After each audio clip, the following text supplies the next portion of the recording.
जय हिंद बच्चों। आज के वीडियो में हम बात करने वाले हैं intensity of electric field at point due to electric dipole. तो जो आपने इस क्वेश्चन को जो है दो बड़े से डेरिवेशन आपने सोल्व किए थे, intensity of electric field at point due to electric dipole. Electric dipole के वजह से इंटेंसिटी आपने फाइंड की थी किसी पॉइंट पर, तो टू टाइप से की थी, एक एक्सियल पोजीशन पर और एक कोएक्सियल पर। ठीक है, तो मैं ये वाला जो क्वेश्चन है ये जनरली एग्जाम्स में पूछा नहीं जाता है, लेकिन हम किस तरीके से एक शॉर्ट फॉर्मूला जो होता है उसका भी डेरिवेशन हम यहाँ पे नहीं कर रहे, डायरेक्ट हम फॉर्मूला यूज करेंगे और उस फॉर्मूले से एक्सियल पोजीशन का फॉर्मूला और कोएक्सियल का, जो आपके प्रीवियस इस क्वेश्चन के पहले वाले जो पार्ट है उनमें जो प्रीवियस एक्सियल और कोएक्सियल पोजीशन है ड्यू टू इलेक्ट्रिक डायपोल, उस कंडीशन में जो फॉर्मूले ऑब्टेंड होते हैं वो उसको हम एक ही फॉर्मूले से दोनों के आंसर हम फाइंड करेंगे। ठीक है, तो स्टार्ट करते हैं बच्चों, ध्यान से देखिएगा। देखिए, एक इलेक्ट्रिक डायपोल है हमारे पास, माइनस क्यू प्लस क्यू दोनों के बीच की डिस्टेंस है 2 है। ठीक है, सेंटर पॉइंट O, इससे थीटा एंगल पर एक पॉइंट P है और डिस्टेंस क्या है R। ठीक है, इस पॉइंट P की क्या डिस्टेंस R। अब हम क्या करते हैं, इस यहाँ पे इस लाइन के दो कंपोनेंट बना देते हैं। एक कंपोनेंट तो आपका हो जाएगा इसी डायरेक्शन में थीटा एंगल पर, जो भी थीटा एंगल पर रहेगा उसको हम बोल देंगे P cos थीटा। ठीक है, इस P cos थीटा इसकी जो डायरेक्शन रहेगी वो अलग रहेगी OP वेक्टर। ठीक है, OP की डायरेक्शन में जो रहेगा P cos थीटा रहेगा।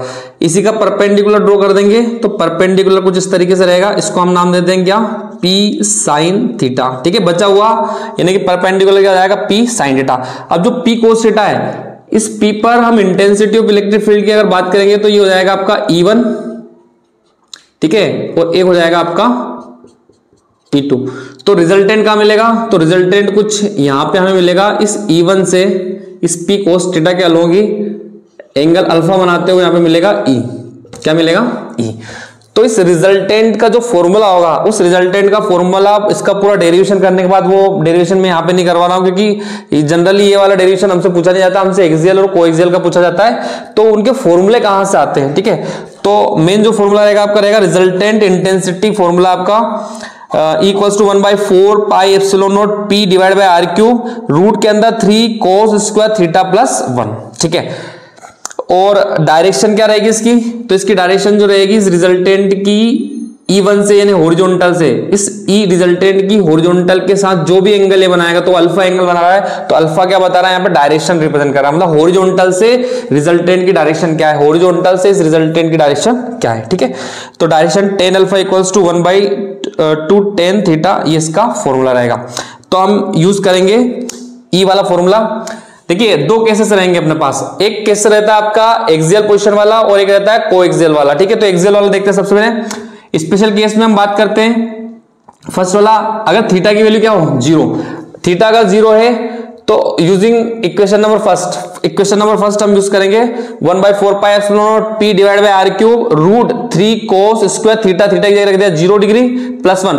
अब cos 0 की वैल्यू होती है 1, तो 1 का स्क्वायर हो जाएगा, तो यहाँ पे 3 बचेगा, यहाँ पे बचेगा 1, तो 3 + 1, 3 + 1 कितना हो जाएगा, 4। रूट के अंदर 4 यानी कि 2 आपका बाहर आ जाएगा, तो 2 जैसे बाहर आएगा तो अगले स्टेप में यहाँ पे मल्टीप्लाई में हो जाएगा 2। इस पोजीशन को बोलते हैं, देखिए ये वाला आप फॉर्मूला का देखोगे तो आपको एक्सियल पोजीशन वाला फॉर्मूला आपको मिल जाएगा। ठीक है, कौन सा वाला, एक्सियल पोजीशन वाला। केस नंबर सेकंड की हम बात करते हैं, when theta equals to 90 degree, है ना, मतलब हमने क्या इस इलेक्ट्रिक डायपोल से 0 डिग्री वाला एंगल लिया, इससे 0 डिग्री वाला कौन सा, ये 0 डिग्री लिया, मतलब इस डायरेक्शन में। ठीक है, 90 डिग्री वाला यानी कि इस डायरेक्शन में, कोएक्सियल वाला। कोएक्सियल में थीटा इक्वल्स टू कितना हो गया, 90 डिग्री। तो यूजिंग इक्वेशन नंबर फर्स्ट, जैसे इक्वेशन नंबर फर्स्ट आप वापस से यूज करोगे तो equals to 1/4 pi epsilon naught P divide by R cube, root 3 cos square 90 degree plus 1। ठीक है, तो यहां से 90 डिग्री की वैल्यू जो होती है, cos 90 की वैल्यू होती है 0। cos 90 वैल्यू 0 होगी तो ये पूरी टर्म 0 हो जाएगी, बचेगा क्या, 1। तो जब यहाँ पे 1 बचेगा रूट के अंदर 1, तो 1 जब बाहर आएगा आंसर, तो equals to 1/4 pi epsilon naught P divide by R cube. इसको बोलते हैं कोएक्सियल पोजीशन। ठीक है, यानी कि आपका एक मेन फॉर्मूला और होता है equals to 1/4 pi epsilon naught P divide by R cube, root 3 cos square theta plus 1। ठीक है, बाकी इसका अपने को काम पड़ता नहीं है, आपको मेन जो सबसे ज्यादा काम पड़ेगा वो एक्सियल पोजीशन का फॉर्मूला और कोएक्सियल वाला। ठीक है, अब हमको इनमें क्या करना है, इनमें कंपैरिजन करना है। तो अगला जो टॉपिक रहेगा अपना comparison between axial position and coaxial position, यहां पे हम लिख देंगे intensities, comparison between intensities of coaxial position and axial position and coaxial position due to an electric dipole. Electric dipole की एक्सियल पोजीशन और कोएक्सियल पोजीशन की intensities का अपने को क्या निकालना है, रिलेशन निकालना है, electric dipole due to electric dipole. ठीक है, इनमें रिलेशन अपने को निकालना है। तो क्या रिलेशन होता है, तो जनरली तो हम सीधा सा लिख देते हैं कि ये टू टाइप, ये क्या होता है, एक्सियल पोजीशन में जो इंटेंसिटी होती है वो 2 टाइम्स होती है किसकी, कोएक्सियल की। देखिए फॉर्मूला सेम है, बस यहाँ पे एक बार पी आ रहा है, यहाँ पे 2 बार पी आ रहा है ना, 2 टाइम्स है ना। तो कौन है, 2 टाइम्स कौन है, तो 2 टाइम्स है आपका एक्सियल पोजीशन, किसके कंपेयर में, कोएक्सियल के कंपेरिजन में। ठीक है, तो हम क्या करते हैं, सबसे पहले हम लिखेंगे intensity of electric field at a point due to electric dipole in axial position. Axial position का फॉर्मूला क्या है, ठीक है, intensity of electric field at point P at a point due to electric dipole in axial position. तो इसको नाम दे देते हैं E1 equals to 1/4 pi epsilon naught 2p divide by r cube, है ना। ये रिलेशन आपने निकाला है, हर बार आप निकालते हो। देखो ये टॉपिक अलग हो गया, ये वाला टॉपिक सिर्फ फॉर्मूले के लिए अपन ने पढ़ा था। मेन टॉपिक जो आपका वो कंपैरिजन वाला है, दोनों का कंपैरिजन करना है, एक्सियल और कोएक्सियल वाला। तो एक्सियल वाला अपन ने लिख दिया फॉर्मूला नंबर 1।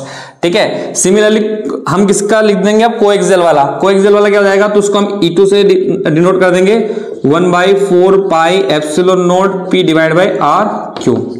ठीक है, देखिए ये एक्सियल वाला, ये कोएक्सियल। अब दोनों ही कंडीशन में हम दोनों का जब रिलेशन, दोनों इक्वेशन को सब सोल्व करेंगे तो आपको आंसर क्या मिलने वाला है, तो by equation first and second दोनों को कंपेयर करेंगे तो जो E1 है वो, देखिए E1 अगर आप यहां पे इस की जगह इस 2 को हटा के यहां पे क्या रख सकते हो, E2 रख सकते हो, इसकी जगह क्या रख सकते हो, E2।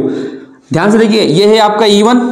ठीक है, ये जो वैल्यू पूरी 1/4 pi epsilon naught p divide by r cube, अगर इस 2 को हटा दे तो सारी वैल्यू किसकी है, ये पूरी की पूरी वैल्यू है E2 की। तो 2 अपनी जगह और इस पूरी वैल्यू की जगह गया E2। तो यहां से आपका रिलेशन हो गया कि एक्सियल पोजीशन में intensity of electric field twice होती है किसकी, intensity of electric field at coaxial point due to electric dipole. किसी भी इलेक्ट्रिक डाइपोल की वजह से जो इंटेंसिटी ऑफ इलेक्ट्रिक फील्ड होती है वो एक्सियल पोजीशन की 2 टाइम्स होती है किससे, कोएक्सियल पोजीशन की। ठीक है, तो इस वीडियो में इतना ही। इसके बाद हम जो है नेक्स्ट टॉपिक अगले वीडियो में स्टार्ट करेंगे। तब तक के लिए जय हिंद, जय भारत।